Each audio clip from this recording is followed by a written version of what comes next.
tema hoje é interessante. Eu vou até mudar o tema um pouco, embora está lá no item 47 do livro que nós estamos seguindo, que é Jesus no Lar, pelo Espírito Neio Lúcio, está no capítulo 47. Eu vou chamá-lo de o reformador, alguém que está reformando, portanto, o reformador desequilibrado. Não é esse o tema que está lá. Mas, a meu ver, eu posso fazer essa adaptação. Quem não quiser depois pode dizer desse fato. Nós temos uma mania de sermos professores, de sermos aqueles que proclamam o ensinamento, mas que, no geral, o que nós pedimos ao outro para que o outro faça, nós não fazemos por nós mesmos. Faça o que eu faço, faça o que eu falo, o que eu digo, mas não faça o que eu faço, que era exatamente o paradigma dos fariseus. Nós não somos muito diferentes. Por isso que é muito importante esse estado de reforma, mas que essa reforma seja uma reforma equilibrada e não transtornada. Um homem vigoroso foi conduzido aos céus, vamos dizer assim, e ele pediu ao anjo desse céu que lhe desse serviço, lhe desse o que fazer. Naturalmente que o anjo ficou muito satisfeito com essa proposta, até porque a maioria de nós não quer fazer. Optamos pelo não serviço. E ele, o anjo, delegou a este reformador que ele consertasse uma pessoa que era deficiente ósseo, porque essa pessoa tinha pedido muito para poder ir aos céus, mas como ele não andava, não tinha como alcançar os céus. Lógico que isso tudo é algo figurado. É mais do que o exemplo de uma metáfora. Aí o consertador, este reformador, foi até esse homem que era aleijado e, com o martelo em punho, bateu, e esse homem gritava, gemia, uivava de dor, mas o consertador estava preocupado com a missão dele. Era restabelecer aquele homem para que ele pudesse ir aos céus. Não estava preocupado com a dor daquele seu irmão. Quantas vezes nós também exigimos reformas morais das outras pessoas e agimos assim. Somos rudes, julgamos, falamos que você não fizer assim, vai acontecer isso, aquilo, aquilo outro. Entramos na intimidade do outro, sem preocupação da dor que possamos estar causando, ao invés de mitigá-la. Bem, aquele homem, aquele aleijado, conseguiu se recuperar e foi ao céu. O anjo ficou muito feliz, porque afinal de contas, tinha conseguido algo através do consertador. O consertador foi novamente designado por esse anjo para consertar uma velha coxa. Tá? Não vamos imaginar aqui que seja a coxa a parte do corpo em si, né? No sentido de algo minúsculo. Ela era uma pessoa que não andava. Também, esse consertador foi até ela, com seu martelo na mão e, usando o mesmo método, durante 21 dias, conseguiu que ela pudesse andar.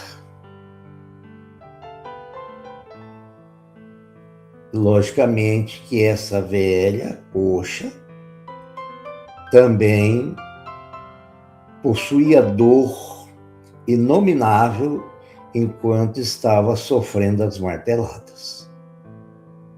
Mas, volto a dizer, o consertador não estava preocupado com as marteladas. Estava preocupado com consertá-la. O anjo, mais uma vez, lhe delega outro serviço. Havia um jovem no mau caminho, um jovem perdido, digamos nós, nas bebidas, nas drogas, nos vícios como os jogos, etc. E ele, o consertador, foi até o jovem, trouxe o jovem para consigo, colocou uma disciplina rigidíssima, com contenção máxima. E o jovem conseguiu sair daquela situação. E isso é figurativo. É Jesus contando essas historietas para ensinamento dos seus discípulos. Nada mais que isso. Porque com contenção absoluta, um regime muito severo, nós não conseguimos educar ninguém. A gente deseduca. Eu acho muito bonito quando eu vejo uma mãe, porque a mãe realmente é quem toma, no geral, existe exceção, mas a mãe é quem toma o dever de educar os seus filhos. Eu acho muito bonito quando eu vejo uma mãe sentar com a criança e realmente explicá-la como o seu comportamento não foi bom. Como deve modificar. Hoje eu nem posso falar o que também vejo como positivo, porque senão vou responder aí por certas apologias. Fica o ponto para pensarmos a importância realmente da contenção. Mas uma contenção amorosa. Uma contenção que tente fazer com que a criança, o jovem, entenda. E o nosso consertador consertou mais um. Aí o anjo disse a ele o que ele pretendia agora. Eu também pretendo ir para o reino dos céus, porque eu já não estou aguentando mais essa vida terrestre, esses concertos já estão me criando um desgaste. Aí o anjo disse para ele o seguinte: olha, tem um detalhe. Agora é hora de você consertar a si mesmo. Seus pés são tortos. Suas pernas são tortas. E seu olho está defeituoso. Ele nem percebia isso, né? Ele estava tão envolvido em consertar os outros que ele nem dava conta de si mesmo. Bom, aí ele falou: bom, como consertador, eu vou impor-me essa disciplina. Pegou o seu martelo e começou a bater nos seus pés. Mas assim que batia nos seus pés, os pés doíam demais. Ele já começou a ter dificuldade. Por quê? Porque até então ele não preocupava com a dor alheia. Agora ele estava sendo alvo da dor própria. Isso é muito importante. E também começou a arrumar os joelhos.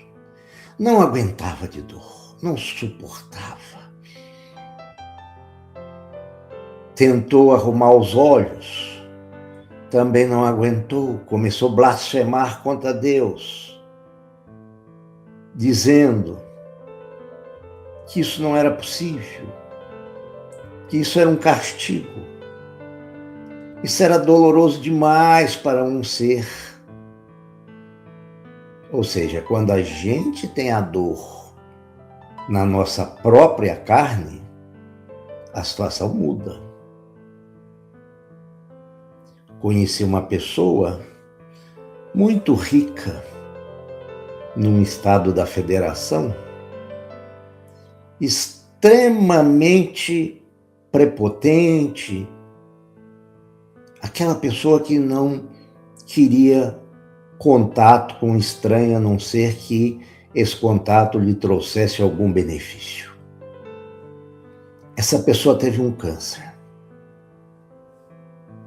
Conseguiu curar-se do câncer. O que ele fez? Na varanda da casa dele, ele colocou um bule de café e bolachinhas para quem quisesse passar ali e fazer uso. Por quê? Porque ele sentiu a dor nele mesmo. Como o nosso consertador agora está sentindo a dor nele mesmo. Porque, na verdade, me disse uma pessoa hoje, que nós estamos aqui para aprendermos a ser humano. Gostei muito dessa frase. Até pedi permissão a essa pessoa se eu poderia usá-la. Ela consentiu. Então, por isso que eu estou usando. Aprender a ser humano. Porque, às vezes, é a dor que nos torna humano. Porque fora dela, podemos ser tiranos. Então, essa é uma reflexão muito interessante que nós devemos fazer. Ao invés de sermos o consertador,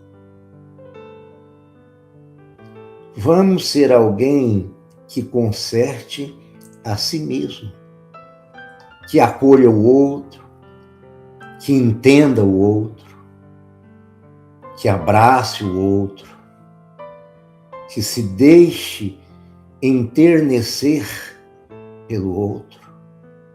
Paulo de Tarso diz que ele chorava com quem chorava e sorria com quem sorria. Olha que sensibilidade. Às vezes a gente vê alguém sorrindo e até ficamos dentro de nós mesmos chateados. Tá rindo do quê? Qual é a graça disso? É a vida, que é a graça, que aquele ser que não compreendeu está sem ela. Então é muito interessante a gente observar essas situações desse lado humano, porque não é fácil ser humano. Temos muito de feras ainda, conforme está em O Livro dos Espíritos. Nos instintos, nossos instintos ainda são muito fortes, falam mais alto do que a nossa razão. E por isso é que culpamos os outros, culpamos a nós mesmos. É muito fácil ser vítima, porque aí a gente coloca a responsabilidade no ombro alheio. Quando o nosso consertador vê-se diante da própria dor, diante da própria necessidade de autoburilamento, aí a dor doeu. A sua dor teve uma conotação, reverberou diferentemente. Por isso que se diz, ou se cresce pelo amor, ou se cresce pela dor. A dor é esse martelar. O amor é esse florir, esse lado de seguir nosso querido Mestre Jesus. Isso que é o mais importante de tudo. Essa amiga também usou essa frase que eu a tomei de empréstimo. Jesus, espíritos amigos aqui presentes, inspira-nos a não sermos os consertadores dos outros, mas sim os reformadores de nós mesmos. Faz com que possamos refrear o instinto voraz de tecer críticas, de dar conselhos às vezes descabidos. Enfim, norteia-nos no momento da nossa fala e do nosso pensamento. Que assim seja.